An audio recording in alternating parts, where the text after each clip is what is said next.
You know, when I see this brutality that humans commit against animals, I feel so sad, helpless, and hopeless. And I also want to tell you a story from my childhood. And the events that happened actually are the events that made me go vegan. So when I was a little girl, my parents, my brothers and sisters and I, we would go every year to my grandparents' farm.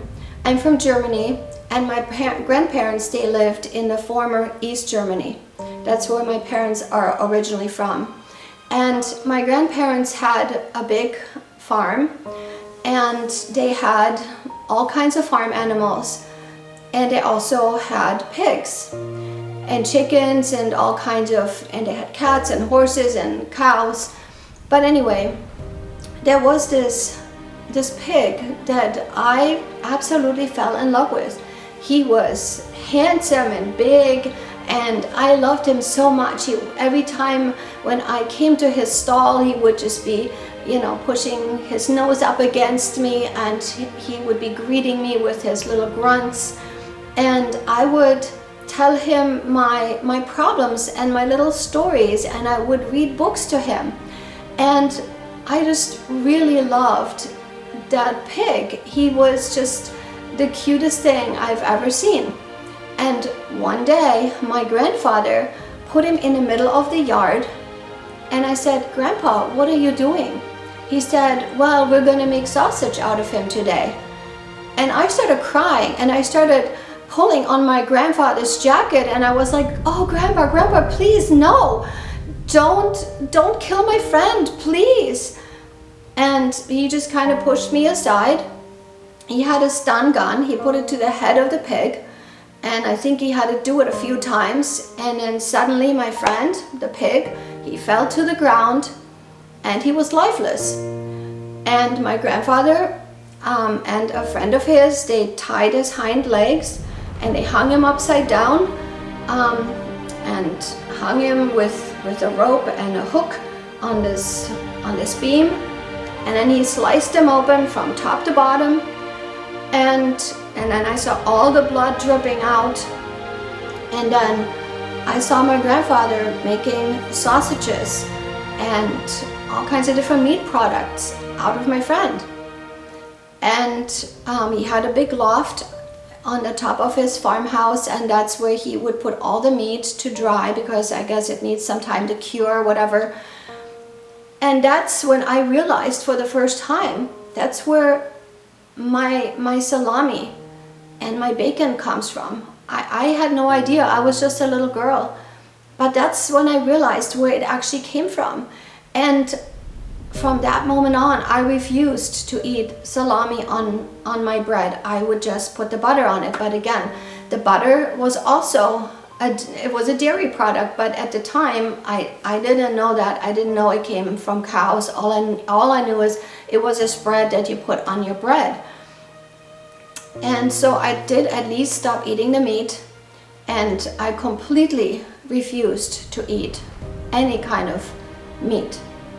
And then also one day I saw my grandmother chasing the chickens, and I was like, why is she chasing the chickens? Because I really looked up to my grandma. I mean, she was a really great lady. And she grabbed one of the chickens, she put the chicken on top of a tree stump, took an axe and hacked that chicken's head off. And I just stood there completely devastated and speechless. I was paralyzed, kind of. And I was like, Grandma, what are you doing? And then she took that chicken and started ripping out all of its feathers, and then she did what she did, and that night we had chicken noodle soup. And of course, at that point I knew where these white pieces in my noodle soup came from, and I refused to eat it.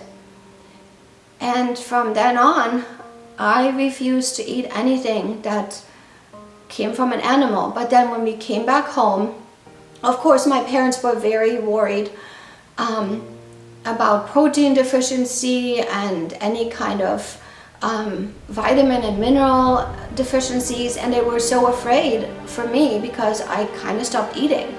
So my father told me that at our home, and our meat that my parents were serving was growing on trees, and it didn't come from an animal. So again, I was just a little girl and I trusted my parents, and I thought, oh, okay, if our meat grows on trees and they don't come from a dead animal, I can eat it. But then of course, when I got older, I realized how stupid that was.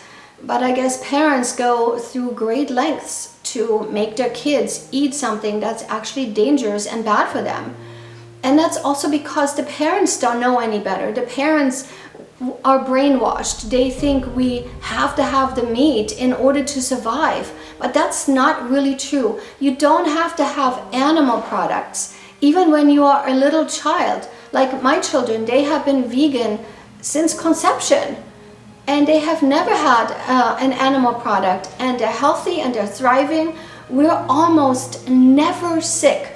The only time when we get sick is during the holidays, when we're just eating maybe like too much sugar, too many sugar cookies, or the weather gets really cold and we're around a lot of sick people, and we get kind of stressed out because of all the holiday craze that goes on. We also get caught up in that. So, but other than that, we never get sick. And even when we are around a lot of very sickly people, we are just not catching what they have, because our immune system is fighting all the bugs that are out there, and we stay healthy.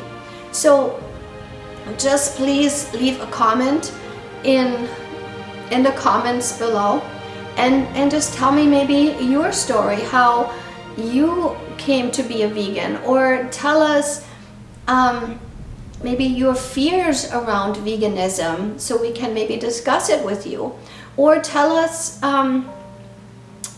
if you like to go vegan and you just don't know how, we can help you with that. Just comment and let us know if you have a similar story to mine, like, you know, like I saw my friend getting killed right in front of my eyes. If you have a story like that, or anything that you would like to tell us about your eating habits or your fears around plant-based veganism, just tell us and we can connect with you, we can help you, okay? Well, I hope this video was helpful. I didn't script it. It was just basically, I just turned the camera on and started talking, and I hope you enjoyed this video, and I hope it makes sense, and I hope it blessed you in some way. Okay, I will continue to make videos that are educational and videos that advocate for animals and for veganism, and I will see you in the next video. Okay, bye.